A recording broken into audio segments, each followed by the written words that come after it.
인간의 과제는 신이 되는 것이 아니라 인간이 되는 것입니다. 인간이 되는 방법은 교만을 내려놓는 것인데 정말 이 과제가 쉽지 않습니다. 자신이 교만한데 교만한 줄 모른다는 것이 인간의 최대의 약점입니다. 왜 그래요? 이 겸손이라는 것은 깨달음으로 되지 않기 때문에 그런 것이에요.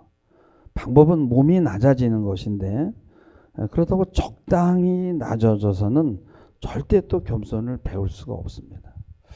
우리가 다른 사람의 이야기를 듣다 보면 저분이 좀 교만하구나라는 분별이 됩니다. 그러나 그것을 듣고 판단하는 내가 또 교만한 거예요. 딜레마입니다. 이놈의 교만을 어떻게 할 수가 없는 거예요. 사도 바울은 오늘 말씀 3절에 보면은 내가 너희 가운데 거할 때에 약하고 두려워하고 심히 떨었다라고 그렇게 말씀합니다. 그 똑똑한 바울도 하나님의 복음 앞에서 약하고 두렵고 떨었다는 거예요. 은혜로만 되는 것인데 자꾸만 자기 지식이 올라오니까. 바울은 깨달음으로 복음을 받아들인 것이 아니잖아요. 하나님의 강권적인 능력에 의해서 기적을 체험했지 않습니까? 다메섹으로 예수 믿는 자들을 핍박하러 가다가 강렬한 빛의 눈이 멀고요. 그리고 주님의 음성을 들었습니다. 내가 왜 나를 핍박하느냐. 여러분, 그렇다고 해서 사도 바울이 교만이 사라졌나요? 바울에게 여러분이 하나님이 직접 나타나셔서 음성으로 말씀하셨잖아요.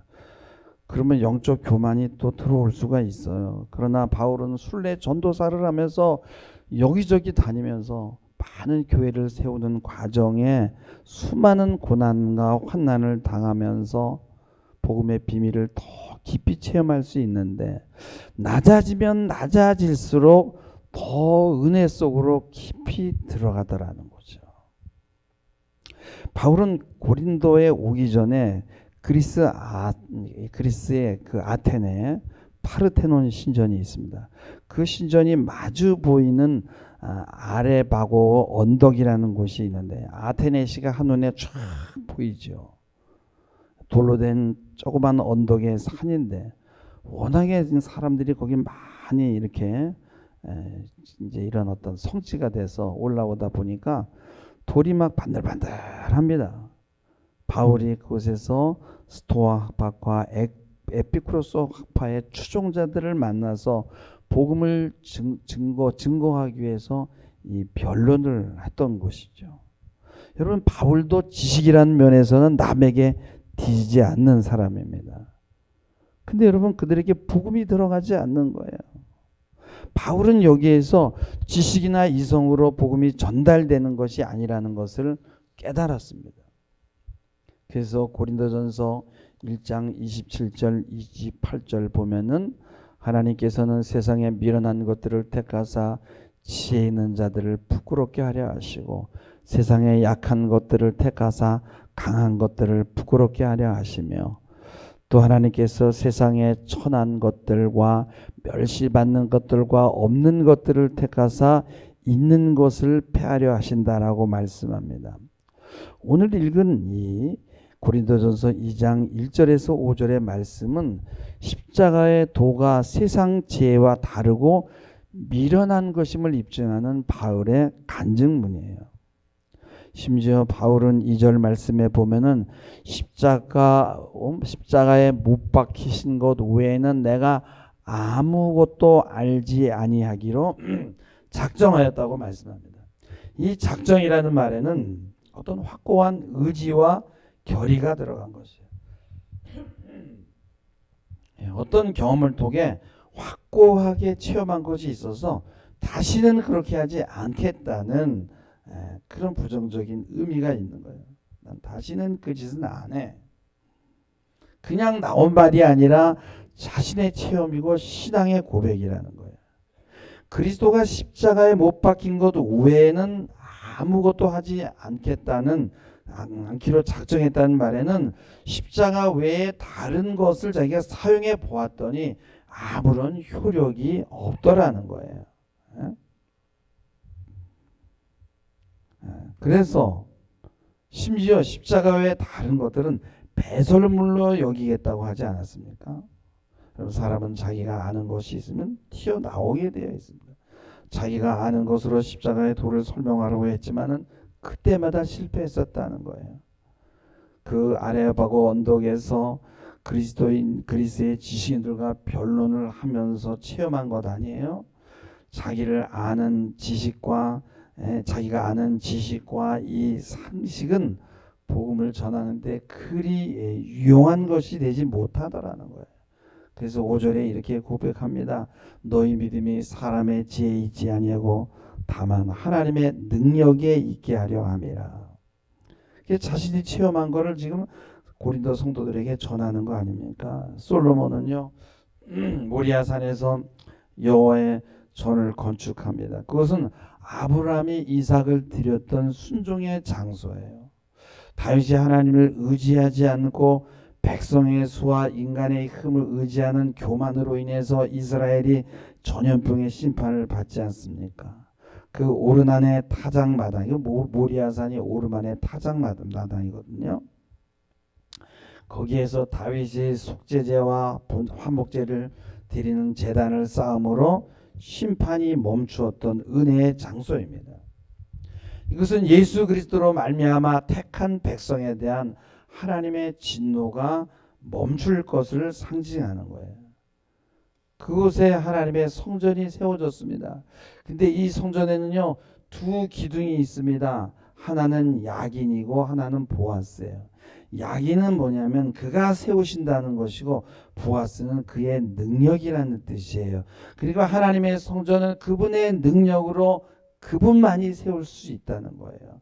눈에 보이는 성전이든 우리의 내면의 성전이든 하나님의 은혜로만 세워진다는 거예요. 인간의 힘으로는 되지 않는다는 거예요. 아무리 공부를 많이 하고 아무리 책을 많이 읽어도 신앙이 좋아지는 것이 아니라는 것입니다. 이것이 바로 사도 바울이 체험한 교훈이에요. 자기가 알고 있던 것이 오히려 복음의 방해가 되면 되지 도움이 되지 않더라는 거예요. 우리는 무엇이 모자라서, 능력이 없어서, 물질이 없어서 이런저런 이유를 들어서 세상의 방법을 동원합니다. 그러나 여러분, 복음은요, 누가 더 십자가를 의지하느냐, 누가 더 미련하게 가느냐의 싸움이에요. 이 말은 뭐예요? 십자가에 못 박힌 것은 이론이 아니라 순종이고 사랑의 실천이라는 말입니다.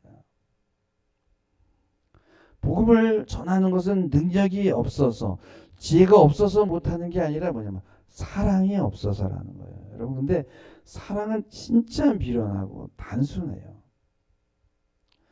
하나님이 바울에게 보여준 것은 그리스도가 십자가에 못 박힌 사랑은, 그것은 뭐냐면 그건 아주 미련한 방법.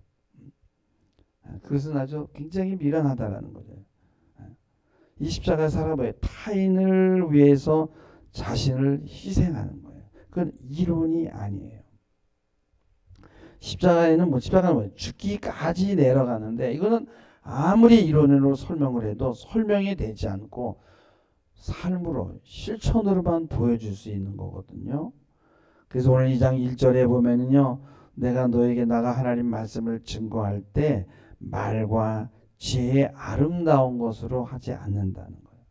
여러분, 설교도 지혜의 아름다움만 있고 사랑이 없으면 성도들이 다 눈치채요. 여러분, 설교문 여러분의 AI에게 딱 부탁하면요, 우리 성도들은 지금 이런 사람들이고 내가 이런 저런 것들을 좀 오늘 설교하려고 하는데 설교문 좀 빼줘 그러면요, 진짜 한 10초 20초면 설교문이 쫙 나옵니다. 그리고 그런 설교하면 성도들 다 알아요. 저긴 사랑이 없구나. 저건 따뜻한 밥이 아니구나. 그게 복음은 뭐예요? 그냥 미련하게 하는 거예요. 바울은 한 지역에서 다른 지역으로 옮겨갈 때도 오늘날 자동차처럼 문명의 이기가 아니라 두 발로 걸어 다니면서 몸으로 했어요. 설교도 여러분 기도하고 끙끙거리고 어떻게 전할까 고민하는 흔적과 사랑이 전해지는 것이지 뭐 이렇게 내용이 전달되는 거 아니에요. 여러분, 오늘 집에 가면 오늘 제가 무슨 설교했는지 다 잊어버려요. 저도 잊어버리는데요. 저도. 여러분, 복음은 사랑으로 전해지는 것이지 절대 지식으로 전해지지 않아요. 사도 바울은 이것을 전도하면서 또 실천하면서 삶을 통해서 몸으로 배운 거거든요. 야, 복음은 이론이 아니구나. 그래서 고린도전서 13장 그 사랑장을 쓰는 거예요. 사랑은 무례하지 않고 참고 견디며 모든 것을 믿고 바라는 것이다. 바란다는 건 뭐예요? 도무지 바랄 수 없는 사람들을 대신해서 바래주고 꿈을 꿔주는 거잖아요. 우리는 그런 사람들 보면 절망하잖아요. 그럼에도 불구하고 끝까지 기다리고 소망을 갖고 기도하는 거죠. 오늘 말씀 3절에 보면 내가 너희 가운데 공할 때 약하고 두려워하며 심히 떨었다고 합니다. 왜 떨고 두려워했어요? 자기가 알고 있는 인간의 방법과 인간의 지혜가 나올까 봐. 그러면 망하니까. 하나님의 능력만 나타나야 되는데 하나님의 능력이 가리워지고 나의 지식 때문에 나타나지 않기 때문에 그런 거예요. 그래서 바울이 고린도에 오기 전에 아테네 아레오바고 언덕에서 체험한 거예요. 변론을 했지만 별 성과가 없었잖아요. 그래서 고린도에 와서 약하고 두려워하며 심히 떨었다고 고백하는 겁니다. 복음이라는 것은 지혜와 변론으로 되는 것이 아니구나. 철저하게 깨달은 거죠. 여러분, 사람들이 아는 것이 많고 배운 것이 있으면 그걸 사용하게 되잖아요. 돈이 많은 사람은 반드시 돈으로 어떻게 해보려고 하는 게 인간의 속성이죠. 세상에도 놀던 사람들은요, 그때 그 세상에서 한가닥 했던 것이 또 나오게 되잖아요. 저도 지성인들에게 전도해 봤거든요. 불교, 유교, 윤회 다 나오고요. 막 철학이 동원되고 정신이 없습니다. 그리고 결론은 뭐예요? 믿지 않는 거예요. 엄청난 과학적 발견을 한 스티브 호킹도 신은 없다고 했어요. 여러분, 신은 인간의 지성 안에 들어오는 분이 아닙니다. 인간의 두뇌로 파괴될 수 없어요. 그래서 의사 출신인 중국의 허드슨 테일러 선교사의 고백 중에 이런 말이 있습니다. 하나님께서 마음대로 쓰실 사람을 쓰실 작고 아주 작은 자를 찾다가 나를 찾았다는 거예요. 그래서 미국의 부흥사인 무디는요, 집회가 끝나면 뒷문으로 도망가기가 바빴어요. 왜?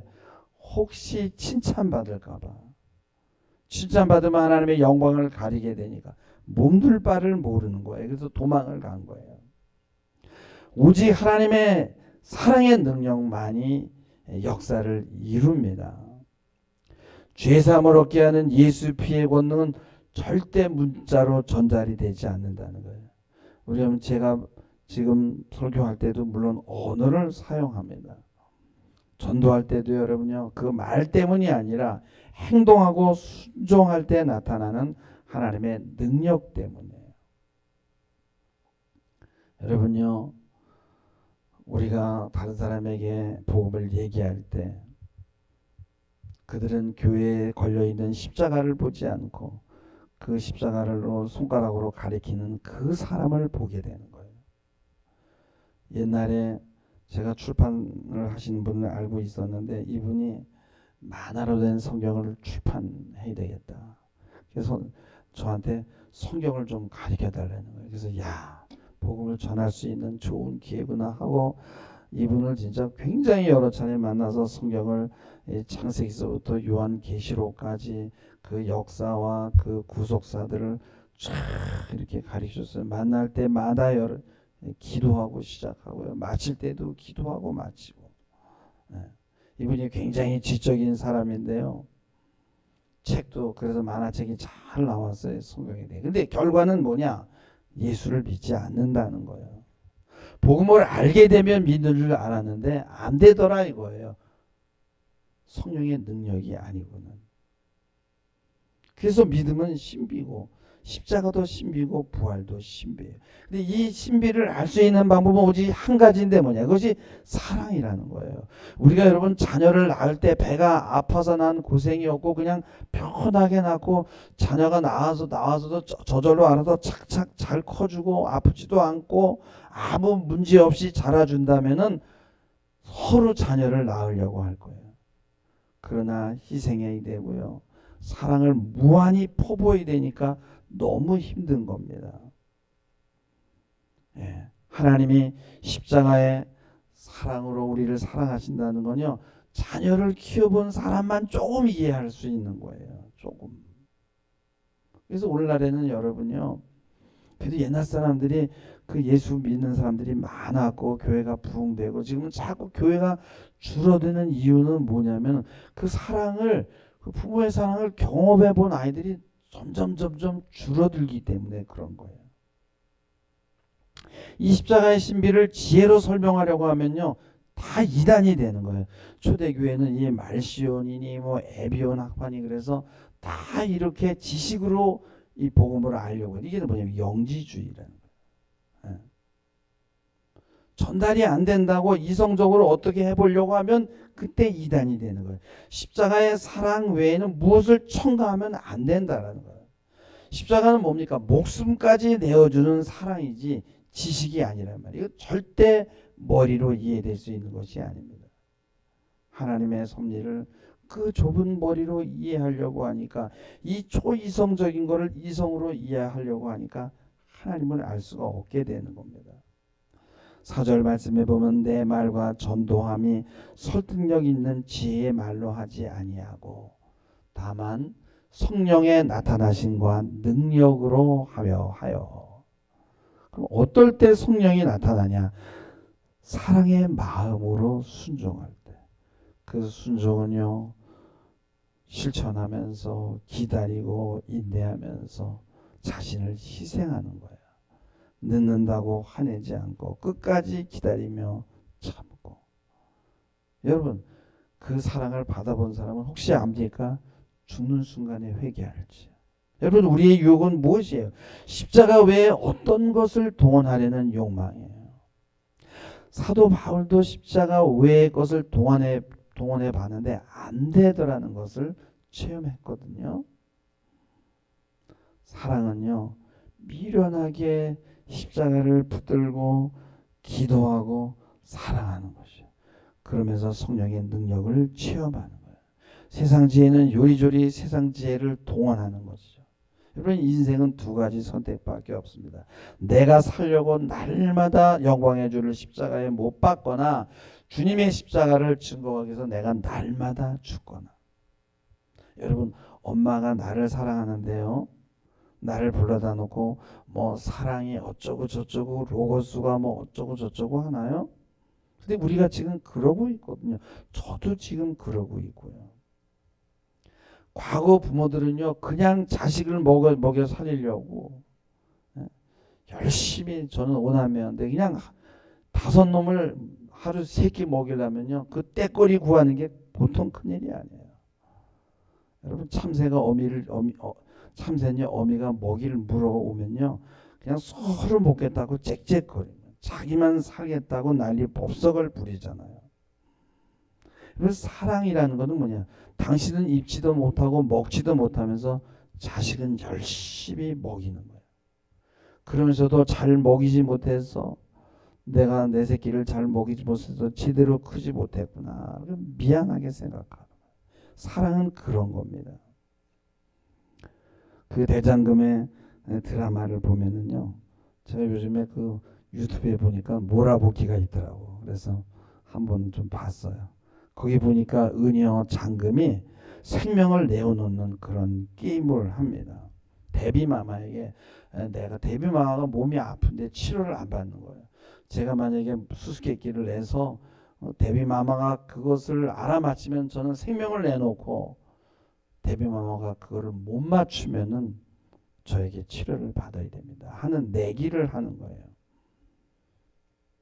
근데 그 문제는 뭐냐면, 이 사람은 아주 오래전부터 음식으로 사람을 치료하는 중국 황제의 식의의 기원이 된다는 거예요. 식의가 음식으로 치료를 하는 거죠. 근데 이 사람은 집안의 노비처럼 굳은 일을 마다하지 않으면서도 그 집안은 모든 사람의 스승이었던 사람.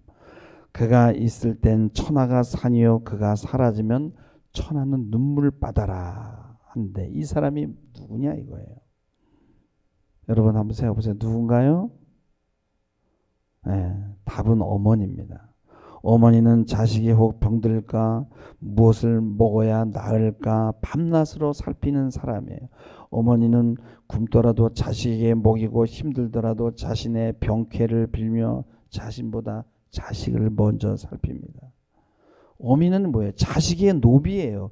모든 것을 내어주고 노비처럼 희생합니다. 이게 사랑이거든요. 그리고 인간은 그 사랑으로 만들어지는 거예요. 제가 어렸을 때 겨울이 유난히 추웠던 것으로 기억이 됩니다. 근데 가만히 보니까 지금보다 더 추웠던 건 아닌 것 같아. 그때는 오리털 바카도 없었고요. 장갑이라고는 이게 벙어리 장갑 끼고 다녔어요. 이렇게 뜨개로 뜬 거. 그래서 웬만한 거리는요, 난방, 에어컨, 이 난방이 되는 차를 타고 다니는 게 아니라 걸어 다니면서 추위를 이겨냈습니다. 주택은요, 대부분 단열이 안 되었어요. 바람막이라고는 여러분 문창호지 하나가 전부였는데 문틈으로 바람이 솔솔 막 그냥 들어옵니다. 대바람이 들어옵니다. 그래서 아랫목만 따뜻하고요. 윗목에는요 이렇게 물을 떠넣으면 물이 꽁꽁 얼고요. 이 벽에는 막 송이가 꼈습니다. 방에서 말하면 입김이 막 올라왔어요. 이런 집에서요 자식은요 아랫목에 누이고요. 엄마는 윗목에서 주무셨어요. 그래서 자식들은요 엄마 생각하지 않아요. 엄마는 춥지도 않고 배도 고프지 않다고 생각합니다. 엄마는 당연히 그렇게 하는 것으로 아는 거예요. 그래서 한 이불에서 서로 몸을 붙이면서 온기를 채우면서 우리는 그렇게 사랑으로 자란 거예요. 이런 사람들에게 복음을 얘기하면 비슷하게 들어가요. 복음이. 오늘날 전혀 이 사랑이라는 걸 체험하지 못했기 때문에 너무너무 복음 전하기가 어렵습니다. 사랑은 말이 아니라 내가 희생해야만 할 수 있는 거거든요. 내가 살면은 예수님을 십자가에 못 박을 수밖에 없어요. 이게 근데 뭐예요? 넓은 문이고 사망의 문이라는 거예요. 우리가 생명을 더 풍성히 누리고 주님을 더 알기 위해서는 바울처럼 약하고 두려워 떨며 저는 못하겠습니다라는 고백을 해야 되는 거예요. 몸으로 사랑하는 거를 주님을 어떻게 따라가냐 이거예요. 자기가 하는 건 다 거짓 같은 거예요. 그래서 히브리서 12장 4절에 보면 너희가 죄와 싸우되 아직 피 흘리기까지는 대항하지 아니하였다라고 말씀합니다. 우리는 사랑이 부족해서 떨어야 되는 거예요. 뭐 알 수 있는 게 별로 없어서 또 두렵고 떨어야 되고요. 능력이 없어서 약해서 노비처럼 주인 앞에 두려워하고 떨어야 됩니다. 모르는 것이 너무 많으니까. 하나님을 의지합니다. 주님만 의지합니다. 주님의 능력이 아니고는 제가 일을 할 수 없습니다. 찬송가 가사처럼 늘 울어도 눈물로써 못 갚을 줄 알아. 몸밖에 드릴 것 없어 이 몸 바칩니다. 여러분 이렇게 찬송하시고 헌신하는 여러분 되기를 주님의 이름으로 부탁을 드리며 말씀을 맺습니다. 기도하시겠습니다. 주님, 우리의 지식이나 깨달음으로는 주님의 그 사랑의 깊이를 알 수도 없고 또 갚을 길이 없습니다. 순종하고 몸을 드리는 것 외에는 하나님 아버지 십자가를 전할 수 있는 방법이 없습니다. 그 사랑 전하되 우리도 주님처럼 바울처럼 하나님이여 몸을 드리는 자 되게 하옵소서. 예수님의 이름으로 기도하옵나이다. 아멘.